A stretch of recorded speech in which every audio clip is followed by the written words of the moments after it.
Good morning mga friendship. Ito na naman si Inday sa kusina as usual. Ang kanyang paboritong lugar. Meron tayong upo na maliit. Hindi naman yung kalakihan, tama lang yan sa parang pang isang katao. Yan upo, yan upo. Tapos meron tayong sardinas at saka cube, nor cube. Para maglasang kunyari, maglasang baboy-baboy yung ating luto. Tapos may pasibuyas at saka bawang. Wala tayong kamatis. Di ba pwede naman ang sardinas ilagay sa upo? Try natin. Tapos meron akong isda. Ayan inasinan ko na yan. Piprito natin para terno natin dyan sa ating gulay na upo. Okay, lulutuin na natin mga friendship. Ano kaya lasa nito? Wala lang. Invento lang. Di ba? Invento lang si Inday. Okay, start na tayo sa pagluluto. Mga friendship, ito ng ating kawali na mainit. Ilagay na natin ang ating isda. Kaya lang magtitilamsik talaga. Hindi ko kilala yung isda na yan. Ayan, ang ating ulam. Ikat na natin sa ating gulay na upo. Hindi ko alam kung ang tawag niya, pikay o ano ba yan. Hindi ko alam. Ito naman sa kabila, ang ating kawali, mag-isa tayo ng bawang. Wala tayong kamatis, pero okay na yan. Kasi yung sardinas na binili ko, yung ano naman, may tomato sauce siya. Yung tomato sauce. Yan, ang bango na. Nangangamoy na sa kapitbahay. Mga friendship, kumusta kayo? Kumusta kayo dyan? Sa mga nanonood at syaga sa aking mga video dyan sa aking waiti-waitihan, sa ating vlog-vlogan. Maraming salamat. Sa mga hindi nag-i-skip ng ads, ito na yung ating upo. Diba? Parang wala masyadong dekorasyon. Ang upo nagtutubig yan diba? Ayoko din na maraming tubig, maraming sabaw. Kaya lang minsan hindi nakokontrol, napapadami yung sabaw. Lagyan natin ng pampalasa. Paminta. Ayan. Saka yung ating cube. Ayan, hulong natin siya. Haluin natin. Natutunaw na lang yan.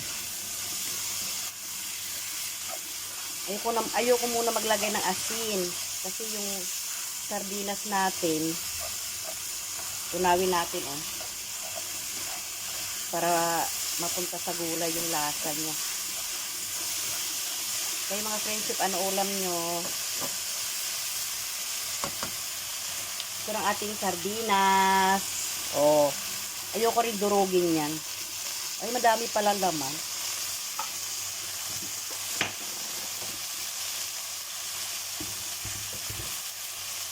Lagyan ko na ng tubig na mainit. Ayan. Diba? Ang saya. Haluin natin ng bahagya, tapos tatakpan. Tatakpan natin mga friendship. Tatakpan muna. Mga friendship, tingnan natin ang ating upo. Ayan. Ayan siya. Ang bango. Ayan yung ating sardinas, Ayan yung sardinas. Kitang-kita. Malapit na siya maluto. Ang bango. Tikman ko nga. Tikman natin kung masarap.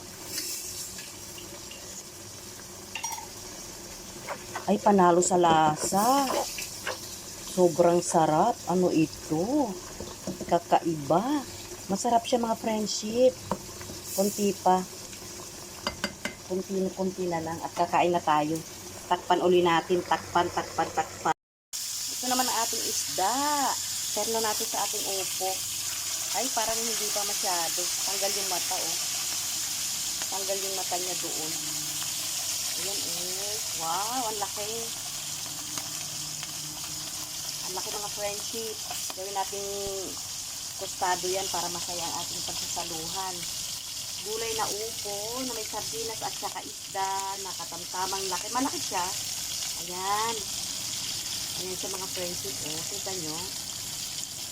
Ewan ko anong tawag na isda na yan. Nakalimutan ko. Parang pikay. Pikay na malaki. Kasi may parang dito, hindi. Kaliskis. Mga friendship, ito ng ating upo na gulay na may sardinas at saka yung ating isda na prito. Ay, nakakain na tayo. Maraming salamat sa mga nanonood ng aking vlog-vlogan. Only sa kusina lang palagi. Maraming salamat guys. Kakain na tayo. Kakain na. Bye! See you on my next vlogan. Kainan na. Kainan na guys. Thank you.